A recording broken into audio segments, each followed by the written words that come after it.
औज़ु बिल्लाहि मिनश शैतानिर रजीम, बिस्मिल्लाहिर रहमानिर रहीम।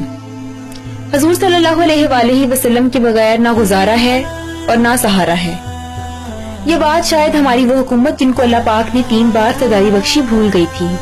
आप लोग सिर्फ एक बार मुसलमान बनकर सोचिए, भूल जाएं कुछ देर के लिए कि आपका लीडर नवाज शरीफ है या आप नून लीग को सपोर्ट कर रहे हैं।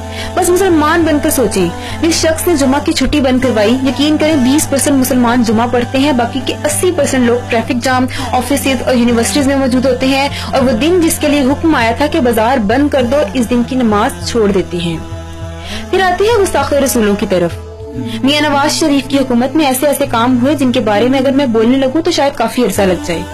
सियासी इख्तिलाफात छोड़कर हम बहैसियत मुसलमान एक जात पाक पर इकट्ठे हो जाते हैं और वो जात मुबारक नबी पाक सल्लल्लाहु अलैहि वसल्लम की जाते पाक है।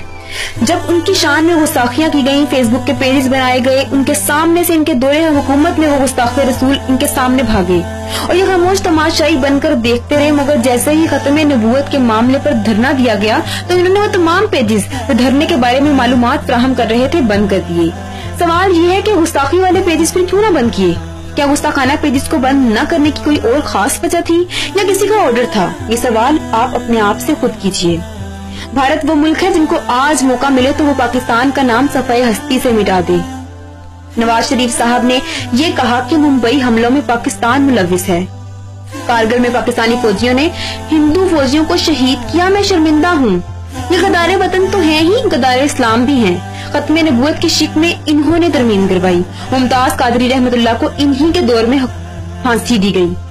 तारीख में ये पहली दफा हुआ कि एक इस्लामी मुल्क में किसी आशिक़े रसूल सल्लल्लाहु अलैहि वसल्लम को फांसी दी गई और यहीं से इनकी तबाही का आगाज हुआ। इसके बाद इनकी ऐसी तजलील हुई कि दुनिया देख रही है कि नवाज शरीफ एक मजाक बनकर रह गया है।